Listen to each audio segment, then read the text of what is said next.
Herkese yeniden merhaba, ben Damla. Hazır böyle yıl tam bitiyorken, yeni yıl çok yaklaşmışken sizlere böyle yeni yıl partisinde eğer bir planınız varsa giyebileceğiniz bir elbise yapımı göstermek istedim. Öndeki tek süsü kumaşının parıltıları olan ve arkasında da şöyle bir dekolte bulunan bir elbise yaptım. Benim hoşuma gitti bayağı bir ve sadece hani yeni yılda değil de böyle biraz daha kına gecelerinde falan da giyilebilecek bir elbise olduğunu düşünüyorum. Onun için hoşuma gitti yani. Umarım siz de beğenirsiniz. Bu arada kumaşından birazcık bahsetmek istiyorum. Bana hep gelen sorulardan bir tanesi de internet üzerinden işte satış yapan uygun fiyatlı kumaşçılar var mı? İşte güvenilirler mi? Şöyle mi? Böyle mi? Bu tarz mesajlar çok geliyor. Onun için ben de internetten alıp da memnun kaldığım kumaşçıları sizinle paylaşmaya karar verdim. Ben bu kumaşı Instagram üzerinden aldım. Instagram sayfasında da şuraya bir yere yazarım. Pötika renkli kumaş. Bu arada çok tatlı bir adı var bence. Şimdi size hiçbir şekilde yorum yapmadan sadece kumaşlarımın nasıl geldiğini göstermek istiyorum. Zaten siz kendiniz kararı verirsiniz bence. Kumaşlarım şöyle bir kesede geldi. Ben 3 tane kumaş aldım. Onları da size göstereyim şimdi. Şöyle bu kadar tatlı bir kesede geldi. Zaten kargo poşetini açınca direkt kumaşla karşılaşmayı bekliyordum. Ama buna karşılaşınca dedim kumaş yanlış mı geldi acaba? Meğersem bu bunun kesesiymiş. Ve kumaşlar böyle tek tek sarılmış, vücut tipiyle süslenmiş halde geldi. Ve bir de bu var. Bunu da kullandım birazcık. Bu az kaldı. Bu şekilde geldi. Ay dedim ne kadar tatlı bir şey bu. Daha sonra tam böyle bunu bir kenara kaldırırken içinden bir hışırtı geldi. Allah Allah dedim bu ne acaba?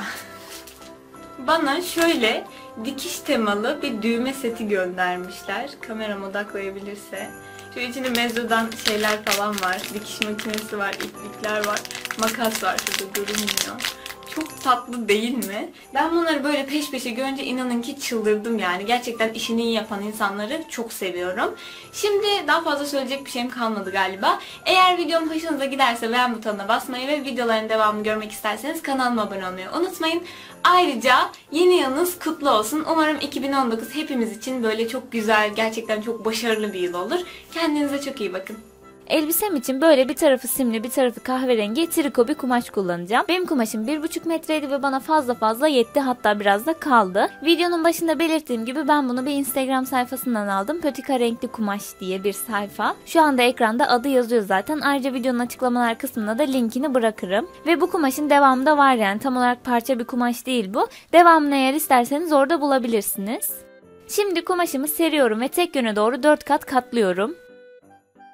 Kalıp içinse böyle bir kazağımı kullanacağım. Bu benim tam belimde biten bir kazak ve direkt üzerime yapışıyor. Onun için bunu kullanmayı tercih ettim çünkü elbisemin de üzerime yapışmasını istiyorum. Burada kalıp olarak bu basic triko kazaklar var ya, onları kullanabilirsiniz. Sadece dikkat etmemiz gereken şey triko kazağın esnemesiyle kumaşımızın esnemesinin oranına bakmanız gerekiyor. Mesela benim kazağım kumaşımdan biraz daha fazla esniyor. Onun için böyle bir tık daha geniş keseceğim elbisemi. Kazağımı ikiye katlıyorum ve kat yerinden kumaşımın kat yerine yerleştiriyorum. Gördüğünüz gibi kenarda bir parmak boşluk var. Daha sonra sabunla kazağımın dikiş yerlerinden çiziyorum. Elbisemi nasıl bir boyda istiyorsam omzumdan itibaren ölçüyorum ve bulduğum ölçüyü bu şekilde omuzdan etek ucuna doğru ölçerek işaretliyorum.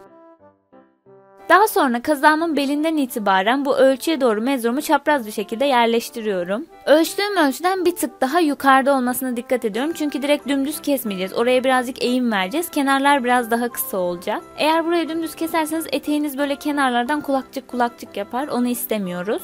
Burada gördüğünüz gibi ben de birazcık kararsız kaldım. Çünkü istediğim ölçüden daha uzun işaretlemiştim. Ama eteğimin çanlığı çok da daralmasın diye daha sonra birazcık yukarıya doğru taşıdım. Zaten gördüğünüz gibi istediğimi yakalayana kadar 3 kere değiştirdim. Daha sonra sabunla çizdiğim yerlerden birer santim dikiş payı bırakarak kesiyorum.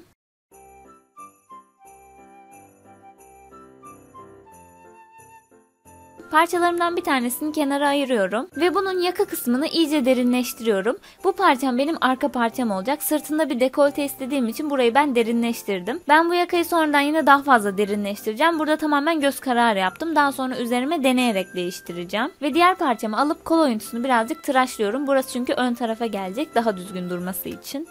Daha sonra ön ve arka parçamı yüzleri birbirine gelecek şekilde üst üste yerleştiriyorum ve omuzlarından dikeceğim. Diktikten sonra bu şekilde görünüyor.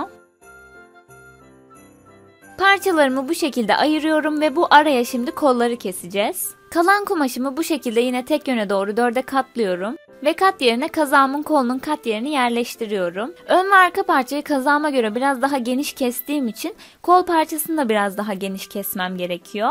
Aynı oranda büyütmeye çalışırsanız sonradan işte birbirine uydurmanıza gerek kalmaz. Kolumun dikiş yerlerinden kol ucuna pay bırakmayı unutmadan çiziyorum. Daha sonra çizdiğim yerlerden kesiyorum.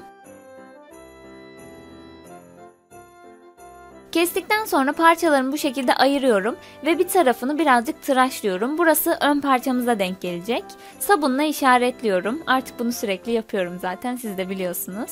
Daha sonra bu ön ve arka parçayı açtığımızda oluşan oyuntuya ortadan başlayıp kenarlara doğru iğneliyorum kolumu. Tabii ki ön taraf için işaretlediğim kısma dikkat ediyorum. Orayı ön tarafa denk getiriyorum. Diğer kolumu da aynı şekilde takıp esnek dikişle dikiyorum. Eğer makinenizde esnek dikiş yoksa çoklu zikzak dikiş veya zikzak dikiş kullanabilirsiniz. Kollarımı diktikten sonra omuz dikişlerinden tutup katlıyorum. Parçalarımı tam üst üste yerleştiriyorum. Ve parmağımla gösterdiğim yerlerden, yani kol ucundan etek ucuna kadar esnek dikişle dikiyorum. Ve diktikten sonra bu şekilde görünüyor. Ben bu aşamada elbiseyi üzerime denedim ve dekoltelerini iğneyle işaretleyerek daha sonra tekrardan kestim. Zaten bayağı bir oydum gördüğünüz gibi. Ama arka parçayı bu kadar oymamanızı öneririm. En azından iç çamaşırınızın görünmeyeceği şekilde oyun. Çünkü ben elbiseye uygun çamaşır bulamadığım için, zaten videonun başında da görmüşsünüzdür, ön tarafı çok fazla hoş durmadı. Böyle silikon sütyenlerden bulmam gerekiyor. Şimdi pervaz yapmaya geldi sıra. Yakayı bir elle de kapatabilirsiniz, içeri de kıvırabilirsiniz. Ama en güzel sonucu pervaz veriyor ki zaten arkasına kurdele de yapacağımız için kurdeleyi de böyle çok düzgün bir şekilde dikebilmemizi sağlayacak pervaz. Bir parça kumaşı yine 4'e katlıyorum ve elbisemi de 2'ye katlayarak kat yerinden yerleştiriyorum. Daha sonra yaka oyuntusunu aynı şekilde kesiyorum. Burada pay falan bırakmıyoruz, yani direkt modomot kesiyoruz. Yakayı ve omzu kestikten sonra elbisemin sırt dekoltesinin nerede olduğunu hissediyorum ve ondan daha uzun bir yerden kesmem gerekiyor kumaşımı. Elbisemi bir kenara alıyorum ve göz kararı belirlediğim yerden yuvarlatarak kesiyorum.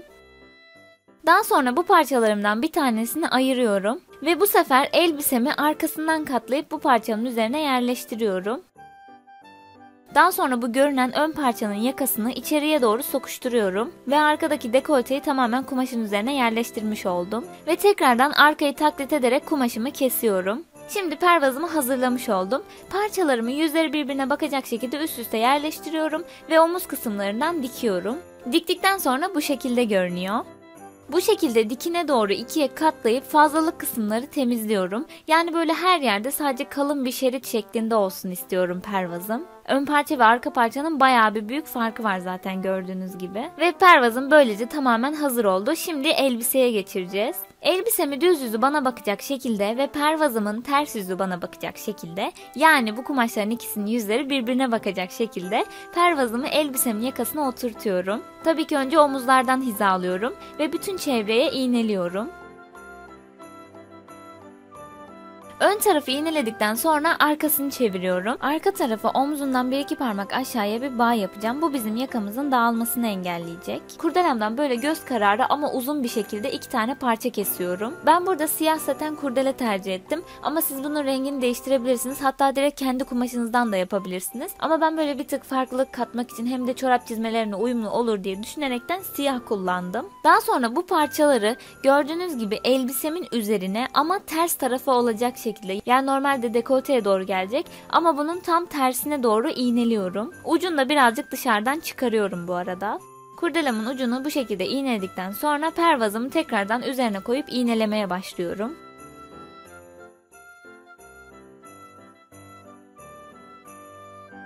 Parmağımla gösterdiğim yerlerden düz dikişle dikiyorum.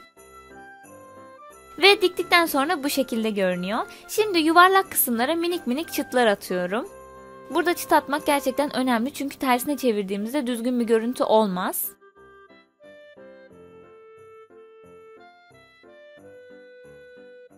Dikişi kesmemeye dikkat ederek her yere çıt attıktan sonra pervazımı gördüğünüz gibi içeriye çeviriyorum.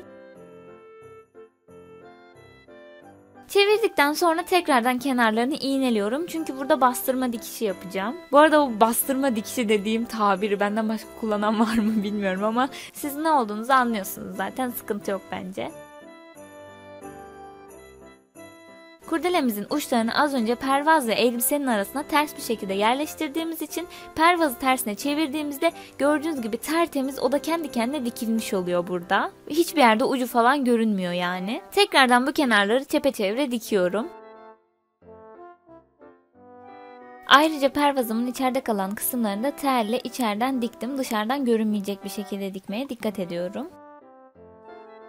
Etek uçlarını ve kol uçlarını da şöyle bir tık içeri katlayarak düz dikişle diktim. Ve elbisemin yakası da bu şekilde görünüyor. Buradaki bağımızı da şöyle güzel bir kurdele yaptığımızda çok farklı bir hava katıyor bence. Ve elbisem bu kadardı. Umarım beğenmişsinizdir. Eğer videom hoşunuza gittiyse beğen butonuna basmayı ve videoların devamını görmek isterseniz kanalıma abone olmayı unutmayın. Kendinize çok iyi bakın.